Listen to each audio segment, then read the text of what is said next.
UKలో 1 year masters. No IELTS required up to 5 years visa. High visa success rate. Fine బాగున్నా అన్న direct ఏ సుత్తి సోది లేకుండా మ్యాటర్లోకి వెళ్ళిపోదాం.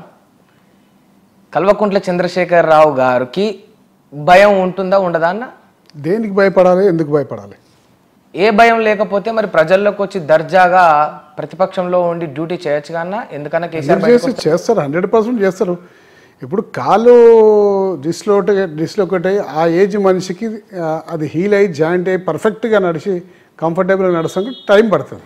ఇంకా హెల్త్ సెట్ కాలేదు. ఇప్పుడు కర్ర పట్టుకొని నడుస్తుంటే ఎక్కడన్నా కొంచెం స్టెప్ కానీ అటు ఇటు అయితే కొంచెం ఇబ్బంది అవుతుందేమని మొత్తం 100% క్యూర్ అయిపోయాక బయటికి వద్దామని అనుకుంటున్నాడు. మాకు భయం లేదు, ఆయన అసలే భయపడాడు. అంతే అంటే హెల్త్ సహకరించకనే తప్ప ఇంకొకటి ఏం లేదా?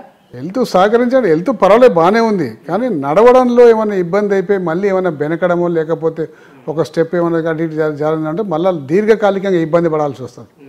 కాబట్టి సంపూర్ణంగా 100% ఓకే అయినాక తప్పనిసరి బయటకు వస్తారు. అంతేనా? మరి రేవంత్ రెడ్డి ఏమంటాడంటే కేసీఆర్కు నేనంటే భయం అందుకే బయటికి వెళ్తలేడు అని. ఆయన అంటే భయం, నేను అందుకోసం బయటికి వెళ్తాడు. ఇవన్నీ చిన్నపిల్లల మాటలు. రేవంత్ రెడ్డి గారు ఇప్పటికీ ముఖ్యమంత్రి అయింది కాబట్టి ఆ స్థాయి హుందాతనంగా మాట్లాడితే బాగుంటుంది. ఏం ఆయన భాష ఏంది? రేవంత్ రెడ్డి గారిది పండబెట్టి తొక్కుతా అంటాడు, వంగబెట్టి గుద్దుతా అంటాడు, లాగులో తొండలు ఇడిచిపెడతా అంటాడు, పేగులు మెడలు వేసుకుంటా అంటాడు. ఏం భాష ఇది? నాకు అర్థం కాదు. ఆ భాష మార్చుకోమని చెప్పు. పరిణితి చెందిన నాయకునిలాగా ప్రవర్తిస్తే బాగుంటుంది.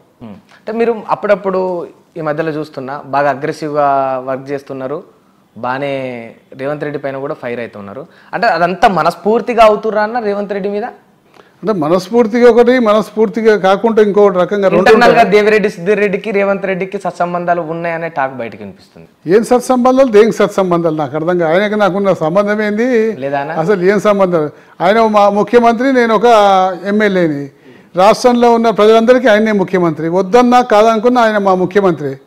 అటువంటి సంబంధమే తప్ప ఇంకా వేరే సంబంధాలు ఏం లేదా? అంటే గతంలో దేవిరెడ్డి సిద్దిరెడ్డి కాంగ్రెస్ పార్టీలోకి పోయే అవకాశాలు ఉండే, అయినా రేవంత్ రెడ్డి హోల్డ్లో పెట్టిండు.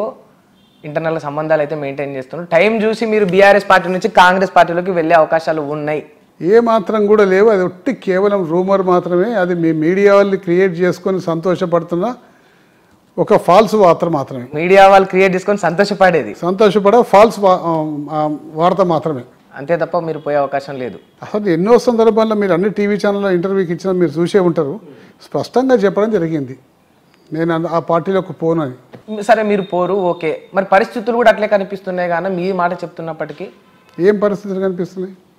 ఎక్కడైనా హైడ్రా తన పాని తాను చేసుకుంటూ అన్ని ఇల్లులు గులగొట్టుకుంటూ అందరి విల్లాలు కూల్చుకుంటూ అన్ని ఆఫీసులు కూల్చుకుంటూ పోతుంది. ఒక ఎల్బీ నగర్లో మాత్రం మార్క్ చేసి ఎందుకన్నా వదిలేసింది? ఎక్కడ మార్క్ చేసింది, ఎందుకు చేసింది? మార్కు కేవలం మూసీ నదికి సంబంధించి ఆర్బిఎక్స్ అని మార్క్ చేసింది. మార్క్ చేసినప్పుడు అందరు తీవ్రమైన ప్రొటెక్ట్ చేసిండ్రు, ఆగిపోయినరు. ఈ నా ఒక్క దగ్గర ఆగిపోలే, అంబర్పేటలో ఆగిండ్రు, ఉప్పల్లో ఆగిండ్రు, అట్లనే వేరే దగ్గర కూడా ఆగిండ్రు. ఎక్కడైతే ఎంఐఎం ఎమ్మెల్యేలు ఉన్నారో వాళ్ళ కోఆర్డినేషన్ ఉంది కాబట్టి అక్కడ ఎమ్మెల్యేలు ఏం ప్రతిఘటిస్తలేరు. వాళ్ళు ఖాళీ చేపించి ఇస్తున్నారు. ఖాళీ కూడా ఏ చేపిస్తున్నారు? ఎంఐఎం వాళ్ళకి తెలుసు ఎట్లా రేవంత్ రెడ్డి గారు మూసి చేస్తున్న సంగతి 4 నెలల నుంచి ఇస్తున్నారు వార్త. కాబట్టి ఆ 4 నెలల క్రితమే కొన్ని గుడిసెలు వేయించారు. వాళ్ళకందరికీ డబుల్ బెడ్రూమ్లు ఇప్పిస్తున్నారు ఎంఐఎం వాళ్ళు. అంతే. మీరు మనస్ఫూర్తిగా చెప్పండి అన్న, ఈ హైడ్రా ఏదైతే చేపట్టిందో ఇల్లులు కూల్చడం ఇదంతా ఇది కరెక్ట్ కాదంటారా? ఉద్దేశం మంచిదైన పాత్ర ఎగ్జిక్యూషన్లో పర్ఫెక్షన్ ఉండాలి. పర్మిషన్ ఉన్న వాటికి కూల్చింది, సంబంధిత శాఖలే పర్మిషన్లు ఇచ్చిండ్రు. పర్మిషన్లు ఇచ్చినప్పుడు ఎందుకు కూల్చాలి? మరి పర్మిషన్లు ఇచ్చిన వాళ్ళ మీద చర్యలు తీసుకోండి. అదిగాక ఎఫ్టీఎల్ మార్క్లో కానీ లేకపోతే నదీ గర్భంలో కానీ మనం ఉంటే కన్స్ట్రక్షన్ కూర్చోవచ్చు. కానీ మీకు ఏమీ లేకుండా కొంతమందికి పర్మిషన్ తీసుకొని 100% లోన్లు తీసుకుని అంతా కన్స్ట్రక్షన్ చేస్తే వాటిని కూడా డెమాలిషన్ చేస్తా అంటే ప్రజలు ఒప్పుకోరు. ప్రజల పక్షాన మేము నిలబడతాం, పోరాడతాం. అంటే కూల్చినా కూడా వాళ్ళకి న్యాయం చేస్తా అని చెప్తున్నారు. ఎట్లా న్యాయం చేస్తారండి? కట్టుకున్న ఇల్లు కూల్చేసినాక లేదు. ఇక్కడ 2 విషయాలండి. ఒకటే మూసీకి సంబంధించిన విషయం, ఇంకోటి హైడ్రాకి సంబంధించిన విషయం. నేను హైడ్రాకి సంబంధించిన విషయం మాట్లాడుతున్నా. హైడ్రాకి సంబంధించిన విషయాల్లో పెద్ద విల్లాసు వాళ్ళంతా పర్మిషన్స్ తీసుకొని లోన్లు తీసుకొని కట్టుకునే కూడా 2-3 కూల్చేసే వరకు వాళ్ళకి ఏ విధంగా న్యాయం చేస్తావు నువ్వు? ఇప్పుడు నీ దుందుడుకు చర్యల వల్ల, తొందరపాటు చర్యల వల్ల కొన్ని కుటుంబాలు చిన్న భిన్నమైపోయి చాలా ఇబ్బంది పడుతుండ్రు. నీ ఉద్దేశం మంచిదే ఉండొచ్చు, కానీ అదే విధంగా నువ్వు జాబు చేయలేకపోతున్నావు. ఒక్క కన్వెన్షన్ ఒక్కని కట్టి నేను పెద్దవాడిని కొట్టినా అని చెప్పి పెద్ద గొప్ప పిక్చర్ ఇచ్చుకున్నావు. ఇంకా 40 మంది అలా రెడీగా ఉన్నారు పెద్దవాళ్ళు, దమ్ముంటే కొట్టాలని. ఎందుకు కొడతలే మరి, ఎందుకు ఆపినావు? పేర్లు చెప్పాలా నేను? దాదాపు లిస్టే ఇస్తా, ఆ లిస్ట్ ఇస్తే అందరూ కూడా హైడ్రా పరిధిలోకి వచ్చే వాళ్ళే గండిపేట చుట్టూ ప్రహరీ గోడలు కట్టుకున్నారు, ఇల్లు కట్టుకున్నారు, అంతా కట్టుకున్నారు, అన్ని పార్టీల వాళ్ళు ఉన్నారు. నేను ఒకటే చెప్తున్నా ఫస్ట్ నుంచి, మా నాయకులు బీఆర్ఎస్ పార్టీ నాయకులు ధైర్యంగా ముందుకు వచ్చి దమ్ముంటే మాది కొట్టేసేయండి, ఫస్ట్ మేము ఎక్కడన్నా మాకు పొరపాటు అయితే మాది కొట్టేసేయండి అని చెప్పిండ్రు.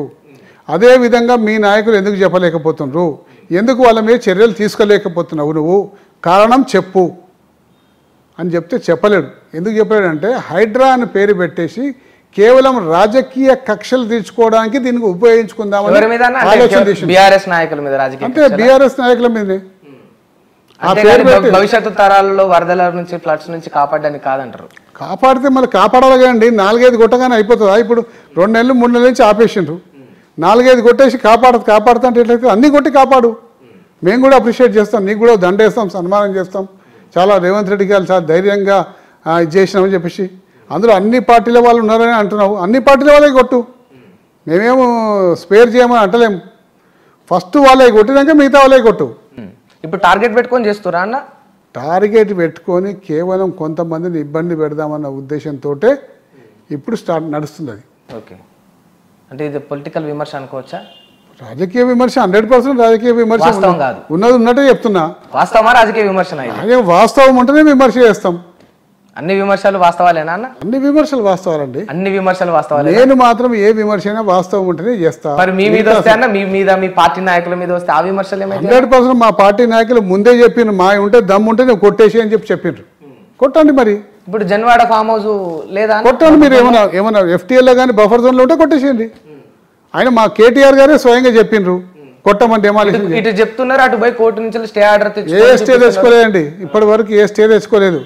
జన్వాడ ఫామ్ హౌస్ మీద కేటీఆర్ గారు ధైర్యంగా ఒక అనౌన్స్మెంట్ చేసిండ్రు, నా దాంట్లో ఏమైనా పొరపాటు ఉంటే కొట్టేసిండి అని. ఆ కేటీఆర్ గారు ఫామ్ హౌస్ కూడా కదా, అది లీజ్ తీసుకున్న ఫామ్ హౌస్, అయినా కొట్టేసిండి అని చెప్పిండు. ఇక అంతకన్నా ధైర్యంగా ఏం చెప్తారండి? ఇంకా స్టే ఆర్డర్ మాత్రం తెచ్చుకోలేదు, ఏ స్టే ఆర్డర్ తెచ్చుకోలేదు. ఓకే, కేటీఆర్ జైలుకు పోయే అవకాశాలు ఉన్నాయన్న? మరి ఎందుకు పోతాడండి జైలుకి? దేనికి పోతాడండి? అంటే ఎవడన్నా ప్రజలను ఉసిగొలుపుతున్నందుకు. ఎక్కడ ఉసిగొలుపుతున్నాండి? ప్రజలు తిరుగుబాటు చేసిండ్రు. ప్రజలు తిరుగుబాటు చేసి ఒక ముఖ్యమంత్రి నియోజకవర్గంలో అన్ని పార్టీల వాళ్ళు కలిసి, ఆ గ్రామంలో ఉన్న వాళ్ళందరూ కలిసి ఆ రిటాలియేషన్ చూపెడితే అది కేవలం బీఆర్ఎస్ పార్టీయే చేస్తుంది. లేకపోతే ముఖ్యమంత్రి గారి నియోజకవర్గంలో ఈ తిరుగుబాటు వచ్చిందంటే రాష్ట్రం మొత్తం వస్తుంది, పరువు పోతుంది కాంగ్రెస్ పార్టీది అని చెప్పేసి బీఆర్ఎస్ పార్టీ మీద దోసే ప్రయత్నం చేసిండు. ఎవరో పాపం ఆయన స్థానిక నాయకుడు, బీఆర్ఎస్ నాయకుడు 42 సార్లు ఫోన్ చేసిండని చెప్పి చెప్తుండ్రు. రికార్డు బయటపడమని చెప్పండి. 42 సార్లు ఎప్పుడు చేసిండండి? పోయిన నెల 1వ తారీఖు నుంచి మొన్న సంఘటన జరిగే వరకు 42 సార్లు ఫోన్ చేసిండు. అంటే మా కార్యకర్తలు రోజు కొంతమంది రెగ్యులర్గా మాట్లాడుతుంటారండి, దాన్ని పట్టుకొని 42 సార్లు ఫోన్ చేసిన. 42 సార్లు ఫోన్ చేసిన ఎట్లా పిక్చర్ ఇస్తుండ్రు?